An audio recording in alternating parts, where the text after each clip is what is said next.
کرتی تھی، لیکن ان کا انجام بد سے بدتر، انہوں نے خودکشیاں کی۔ بسم اللہ الرحمن الرحیم۔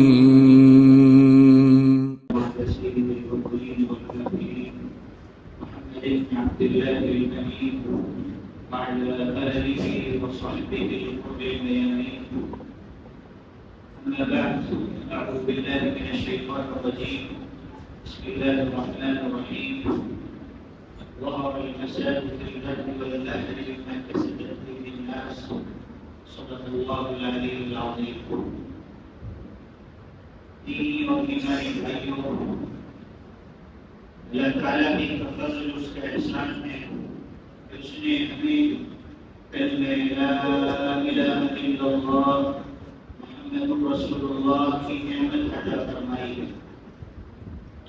یہ نعمت ہے، وہ دولت ہے کہ جس کو اس کی حقیقت نصیب ہو گئی، اس کو گویا کہ دنیا کی سب سے بڑی دولت مل گئی۔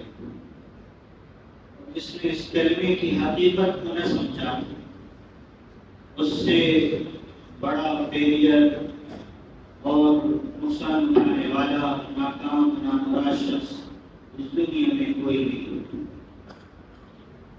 در حقیقت یہ نعمت ہمیں گھر بیٹھے ملی، بغیر محنت کے ملی، بغیر کاوش کے ملی، جس کے سبب اس کے اثر اور اس کے پاور کو ہم سمجھ نہ سکیں۔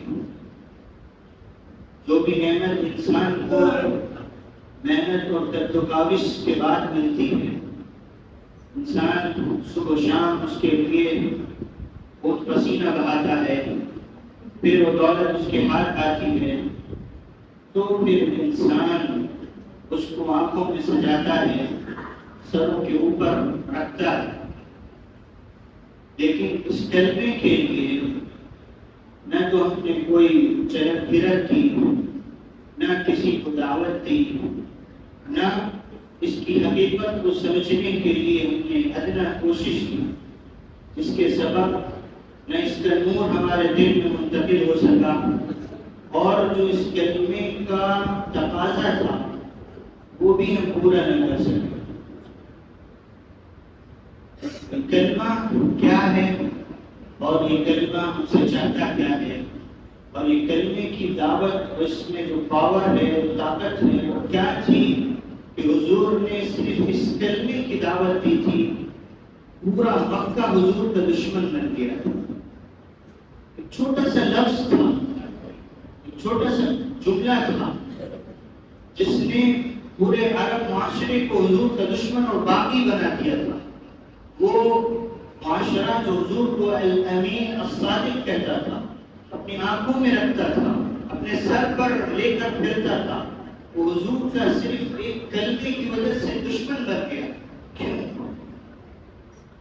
بہت بڑا سوال ہے جو ہر فرد بشر کو اور خاص کر ایک مومن کو اپنے آپ سے پوچھنا ہے کہ اس کلمے کی ایسی حقیقت کیا ہے کہ کلمے نے پوری مکے کے معاشرے کو حضور کا دشمن اور باغی بنا دیا۔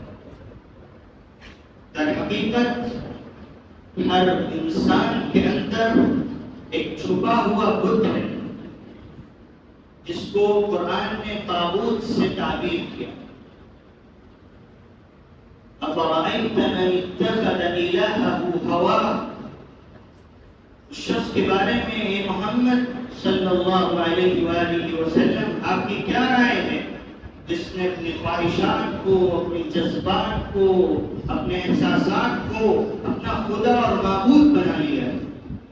آج ہر شخص اپنے سینے میں ایک خفیہ معبود لیے ٹہل رہا ہے، کہیں اس کے خواہشات اس کی معبود ہیں، کہیں ماحول اس کا خدا بنا ہوا ہے، کہیں معاشرے کا دباؤ اس کے سامنے اللہ بنا ہوا ہے۔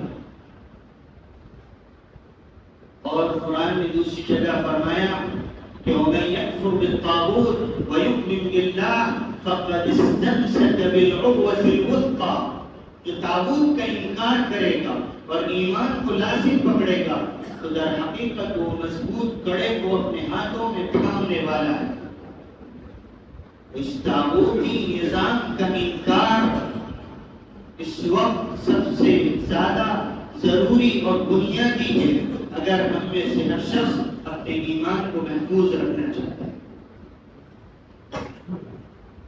اور ایمان اور کلمہ اور لفظ اللہ یہ وہ حقیقتیں ہیں جن کا ایک خاص مقام ہے، خاص ایریا ہے، جہاں جا کر یہ کلمہ فٹ ہوتا ہے تو ایکٹیویٹ ہوتا ہے، اس کے اندر پاور آتا ہے. موبائل کے اندر سم ڈالیے تو وہ کام کرنا شروع کرے گا. آپ کال کر سکتے ہیں، ریکارڈنگ کر سکتے ہیں اور دیگر کام کر سکتے ہیں، دوسروں کو میسج بھیج سکتے ہیں، لیکن سم اور میموری آپ نکال لیجیے تو موبائل محض ٹکا رہ جاتا ہے. یہی حقیقت ہے اس کلمے کی. اس کلمے کو ہم نے اپنے دماغ میں تو بسایا لیکن اس کو صحیح جگہ فٹ نہیں کیا. یہ کلمہ دماغ سے ہو کر جب تک دل میں نہیں اترے گا اس وقت تک یہ اپنا فنکشن، اپنے اعمال کو کبھی نہیں کرے. لا الہ الا اللہ، کوئی معبود نہیں، کوئی مسجود نہیں، کوئی حاکم نہیں، کوئی سپر پاور نہیں، کسی کے اندر کوئی طاقت نہیں، کوئی کام بنانے والا نہیں، کوئی اولاد دینے والا نہیں، کوئی زندگی دینے والا نہیں، کوئی صحت دینے والا نہیں، کوئی بارش کرنے والا نہیں، کوئی گرمی ختم کرنے والا نہیں، کوئی اچھے حالات لانے والا نہیں ہے سوائے اللہ کے، سوائے اللہ کے. اس کہنے کی حقیقت ہے. اس حقیقت کے ساتھ جب حضور اکرم علیہ الصلوۃ والسلام نے مکے میں صدا لگائی تو ان 360 بتوں کا انکار کیا جو مکے کی سرزمین میں کعبۃ اللہ کے سائے تلے میں رکھے گئے تھے اور لوگ ان کے سامنے اپنا ماتھا ٹیک رہے تھے، اپنی مرادیں ان سے مانگ رہے تھے. حضور نے ان تمام نظام باطل کا انکار کر کے ایک اللہ کی توحید کی دعوت، اس توحید کی دعوت کی جو جگہ ہے، جو مقام ہے، وہ سینہ ہے اور سینے میں رکھا ہوا دل ہے. یہ دل جب درست ہوگا تو پورا نظام جسم، اعضائے جسم درست ہو جائیں گے، اور جب اس میں بگاڑ آئے گا تو پورا جسم بگڑ جائے گا. حضور نے صلی اللہ علیہ وآلہ وسلم نے فرمایا تھا کہ جسم کے اندر ایک گوشت کا لوتھڑا ہے، اگر وہ درست ہو جائے تو پورا جسم درست، اگر اس کے اندر فساد آ جائے تو پورا جسم فساد میں مبتلا ہو جائے گا. الا وہی القلب، جو نے فرمایا سنو وہ دل ہے. دل اس کے اندر اگر شرک آ جائے، کفر آ جائے، باطل آ جائے، طاغوت آ جائے، خواہشات آ جائیں، جذبات آ جائیں، غیر اللہ سے امیدیں آ جائیں، جسم گویا کہ زن آلود ہو چکا ہے، اس کے اندر بگاڑ داخل ہو چکا ہے. اب ہمارا جسم، ہماری آنکھیں، ہمارے ہاتھ پیر، ہمارے کان سوائے بے حیائیوں کے، برے کاموں کے اور کچھ نہیں کریں گے. انسان آج آپ معاشرے پر نظر ڈالیے، لاکھوں کروڑوں مسلمان اس سرزمین پر سانس لے رہے ہیں. ہر نمازی بلکہ ہر کلمہ گو، ہر مسلمان جانتا ہے کہ گناہ گناہ ہے. فحش کام، برا کام، بدنگاہی، زناکاری، یہ گناہ کے کام ہیں. صرف مسلمان ہی نہیں بلکہ ہندو قومیں، وہ قومیں جو اللہ کو نہیں مانتی، اللہ کا انکار کرتی ہیں، وہ بھی اس گناہ کو گناہ تصور کرتی ہیں. لیکن نہ مسلمان گناہ سے رک رہا ہے، غیروں کی بات ہی چھوڑ دیجیے. تو آخر وجہ کیا ہے کہ نالج ہے، معلومات ہے، سب جان رہے ہیں کہ نگاہوں کو صحیح استعمال کرنا ہے، جھوٹ بولنا گناہ ہے، زناکاری گناہ ہے، بے حیائی اور فحش کے کام کھلا کرنا یا خفیہ طور پر کرنا گناہ ہے. لیکن نالج، علم کا ہونا عمل پر انسان کو نہیں آتا. وجہ بنیادی وہی ہے کہ کلمہ ہمارے دماغوں میں ہے، کلمہ اس دماغ سے نکل کر ہمارے دل میں نہیں اترا. جب تک کہ دل اللہ کے لیے خالص نہیں ہو جائے گا، اس وقت تک ہماری یہ باڈی، ہمارے فنکشنز، ہماری یہ جو اللہ نے نظام و سسٹم بنایا ہے، ایک مشین ہے، ساری مشین ہے، اللہ کی مشین ہے. اس کو کیسے چلانا ہے، ہاتھ پیر کیسے چلے، آنکھیں کہاں دیکھیں، دماغ کیا سوچے، اس کے لیے اللہ نے نبی کو اتارا اور نبی کے ساتھ کتاب جس کو قرآن کہتے ہیں وہ بھیجی. اس امت نے اس نبی کی سیرت کو، اس کی سنت کو، اس کے تقاضوں کو بھی چھوڑا اور اس کی لائی ہوئی کتاب کو بھی چھوڑا. اس کے سبب یہ امت عمل سے دور ہو. آج ہزاروں ہزار مسجدیں ہیں، ہزاروں ہزار نمازی ہیں، ہزاروں ہزار دعوت کے کام ہیں، لیکن ہر جگہ انتشار ہے، لڑائیاں ہیں، خواہشات ہیں، جذبات ہیں. کیوں؟ ہر جگہ سے اللہ کی حقیقت بھول چکی ہے. ہر جگہ نفس ہے، ہر جگہ تقاضے ہیں تو صرف خواہشات کی. ہر شخص فائٹ کر رہا ہے اپنی خواہشات کے لیے، اپنے جذبات کے لیے. ضرورت اس بات کی ہے کہ امت اپنے دل کی اصلاح کی فکر کرے. اگر امت کے قلوب بہتر ہو گئے، سدھر گئے، صحیح راہ پر آ گئے، تو گویا کہ ان کو اس کلمے کی نعمت مل گئی اور کلمہ لا الہ الا اللہ کے وہ تقاضے کو پورا کرنے والے ہو. اور اگر اس نعمت سے وہ محروم ہیں تو اس سے بڑا کوئی دنیا میں محروم نہیں. دنیا کما لینا، دنیا حاصل کر لینا، دنیا کو مٹھی میں کر لینا، یہ کوئی بڑی بات نہیں. آج آپ جائزہ لیجئے، ایک رپورٹ پیش کی گئی تھی 100 بلینئرز اور ارب پتی اور کھرب پتیوں کی، جنہوں نے نہ صرف دنیا کمائی بلکہ دنیا کے ساتھ نام کمایا. جب غور کیا گیا کہ ان کا انجام، ان کا اینڈ کیا ہوا، تو اس کے 3 سبب پائے گئے. 3 طرح کی ان کی موت ہوئی. یا تو وہ خودکشی سے مرے، یا ڈپریشن سے مرے، یا اوور ڈوز، انہوں نے ڈرگس لیا، نشاور چیزیں لی. ان 3 سبب سے وہ بلینئرز ملینئرز اس دنیا سے. کیوں؟ یہ مال، یہ دولت، یہ شہرت، یہ عزت، یہ کرسی ان کو زندگی اور زندگی کے کا مطلب نہ سمجھا سکتے.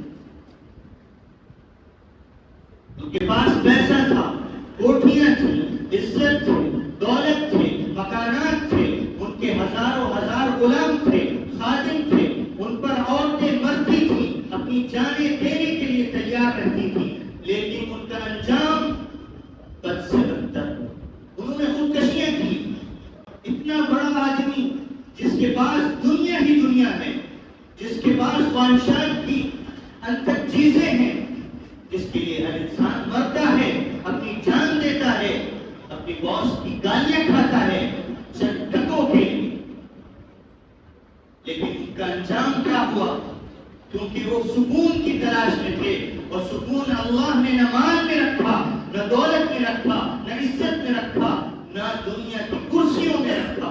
الا بذکر اللہ تطمئن القلوب. اللہ نے فرمایا اے انسانوں، اے ہیومن کائنڈ، اے اللہ کو ماننے والوں، تمہارے دلوں کا سکون قرآن میں ہے، اللہ کے ذکر میں ہے، کلمہ لا الہ الا اللہ محمد الرسول اللہ کے اندر ہے. جب تک یہ کلمہ تمہارے دل میں نہیں اترے گا، تم لاکھ کوششیں کر لو، لاکھ بنگلے بنا لو، لاکھ دنیا کے پیچھے اپنی جان ہتھیار کر لو، اپنے بھائی کے خون کے پیاسے بن جاؤ، تمہیں سکون ملنے والا نہیں. سکون مال میں رکھنا ہی نہیں، سکون اللہ نے مال میں رکھنا ہی نہیں، اعمال میں رکھو، اعمال میں رکھو. میرے بھائیوں، میرے دینی اور ایمانی بھائیوں، اعمال سے جڑ جاؤ. مسجدوں کو ذکر اللہ سے آباد کرو، گھروں کو ذکر اللہ سے آباد کرو. اپنے بھائیوں کو، اپنے بچوں کو، اپنی بچیوں کی فکر کرو، ان کو جہنم کے راستوں سے بچاؤ اور اس کلمے کی حقیقت کو دل میں بساؤ. میرے بھائیوں، گولی کی طاقت پستول میں ظاہر ہوتی ہے. محض ایک گولی کو آپ ہاتھ میں لے لیے اور لوگوں پر برسا دیجیے، اس کی حیثیت محض ایک کنکر سے زیادہ نہیں، لیکن اس کی طاقت پستول کے اندر جانے کے بعد ایسی ہوگی کہ انسان کے چتھاڑے بچ جائیں گے. اس کلمے کی حقیقت اور اس کا پاور، اس کی طاقت، اس کی قوت جب تک یہ کلمہ ہمارے دل میں نہیں پیوست ہوگا، اس وقت تک سمجھ میں آنے والی نہیں ہے. لاکھ آپ کوشش کر لیجیے، جب تک اللہ سے ہونے کا یقین، اللہ سے ہونے کا یقین ہمارے دل میں پیوست نہیں ہو جائے گا، اس وقت تک اس کلمے کی حقیقت اور ایمان کی حقیقت اور اس کلمے کا پاور ہم کو سمجھ میں آنے والا نہیں. آج ہر شخص کہہ رہا ہے کہ ہم کو کلمہ لا الہ الا اللہ کا مطلب نہیں سمجھ میں آ رہا. کیوں؟ ہمارے اعمال کلمے کے خلاف، ہمارے اعمال توحید کے خلاف ہیں، ہمارے اعمال اللہ اس کے رسول کی سنتوں کے خلاف ہیں. تو ہمیں اگر نجات چاہیے، کامیابی چاہیے، تو اللہ کا وعدہ ہے وَأَنْتُمُ الْأَعْلَوْنَ إِن كُنتُم مُؤْمِنِينَ. تم ہی سر بلند ہوگے، تم ہی عزت والے ہوگے جبکہ تم ایمان والے ہو. اور ایمان دل میں بستا ہے، دماغوں میں نہیں بستا. جب تک ایمان کی حقیقت دل میں نہیں اترے گی، کبھی بھی ایمان والوں کے حالات درست نہیں ہوں گے. آپ لاکھ حکومتوں کو کوستے رہیں، لوگوں کو گالیاں دیتے رہیں، کچھ ہونے والا نہیں ہے. ہر شخص کو بدلنا ہوگا اپنے نفس کو، اپنے آپ کو. جو نفس اس کا خدا بن چکا ہے، اس نے ہر شخص نے اپنے نفس کو، اپنے دل کو خدا بنا لیا ہے، اور اس دل سے اللہ نکل گیا ہے. اس دل میں اللہ کو ڈالنا ہے، داخل کرنا ہے، اور غیر اللہ کو نکالنا ہے. جب ہم نے یہ کر لیا تو اس کلمے کی حقیقت، اس کا مطلب بھی ہم کو سمجھ میں آ جائے گا. اس کے لیے اپنے ماحول کو ہمیں بدلنا ہوگا، اس گند سے نکلنا ہوگا. ایک شخص ہے جو گٹر میں بیٹھا ہوا ہے، سوان میں بیٹھا ہوا ہے، اس کو بو محسوس نہیں ہوتی، لیکن باہر سے آنے والا ایک لمحے کے لیے بھی وہاں ٹک نہیں پاتا، اس کو اس گند کی اور بدبو کی کا احساس ہونے لگتا ہے. آج کیونکہ ہم اس گندے ماحول میں پڑے ہوئے ہیں، ہم کو احساس ہی نہیں ہے کہ جس ماحول میں ہم جی رہے ہیں وہ ماحول بہت سڑ چکا ہے، تعفن زدہ ہے، بدبو مار رہا ہے. ضرورت ہے کہ ہم میں سے ہر شخص اللہ کے راستے میں نکلے. 3 دن 40 دن اللہ کے راستے میں نکلیے، واپس آئیے، آپ کو ماحول خود فیل ہوگا. آپ کو آپ کا دل، آپ کا دماغ بتائے گا کہ معاشرے میں کیا گند پھیل چکی ہے، کیا معاشرہ کس رخ کی طرف جا رہا ہے، ہماری مائیں بہنیں کس جہنم کے دلدل میں جا رہی ہیں. اس دنیا کے حوالے ہم نے معاشرے کو کر دیا. اپنا وقت اللہ کے راستے کے لیے وقت کرو. ایک دن کے لیے کم از کم وقت نکالو اور اللہ کے لیے جاؤ. ماحول کو بدلو. جب تک ماحول نہیں بدلو گے حالات کو سمجھنا مشکل ہو جائے گا. اس گند کے ماحول سے نکلو گے، تب آؤ گے تو دیکھو گے تم کو بدبو بھی محسوس ہوگی اور خوشبو بھی محسوس ہوگی. اللہ تعالیٰ ہم سب کو عمل کی توفیق عطا فرمائے اور کلمے کی حقیقت نصیب فرمائے. وآخر دعوانا ان الحمد للہ.